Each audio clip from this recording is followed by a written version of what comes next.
గాంధీ వర్ధంతి సందర్భంగా కాంగ్రెస్ కమిటీ ద్వారా ఘన నివాళులు అర్పిస్తూ రాజీవ్ గాంధీ యువతకి ప్రాధాన్యత ఇచ్చే నాయకుడు ఎవరైనా అంటే రాజీవ్ గాంధీ. ఎందుకంటే రాజీవ్ గాంధీ అప్పుడే ఆలోచించి విద్యలో కానీ టెక్నికల్ అనేక సైన్స్ టెక్నాలజీ అన్ని విధాలుగా ప్రవేశపెట్టిన ఘనత రాజీవ్ గాంధీకే దక్కింది. ఈరోజు మనం ఈ దేశాల్లో మన వాళ్ళు గొప్పతనాన్ని చాటుతున్నారు.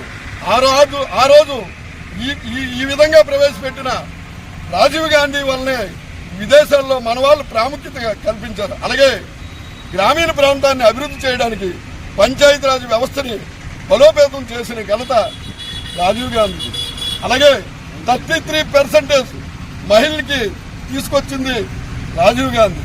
అలాగే ఓటు హక్కు 18 yearsకి కల్పించింది రాజీవ్ గాంధీ.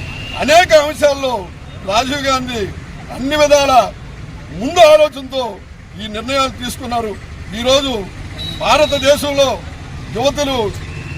యువకులు ఇంత దీనిగా ఉన్నారంటే మొదటి కారణం రాజీవ్ గాంధీ అనేది ఈ సభాముఖంగా తెలియజేసుకుంటూ ఆయన్ను మనం స్మరించి మనం నెమరువేస్తూ ఆయన ఆదర్శాలని మనం ముందుకు తీసుకెళ్లాలని మన కాంగ్రెస్ పార్టీ తరఫున మీ అందరికీ పేరు పేరున ధన్యవాదాలు తెలియజేసుకుంటూ సెలవు తీసుకుంటాం.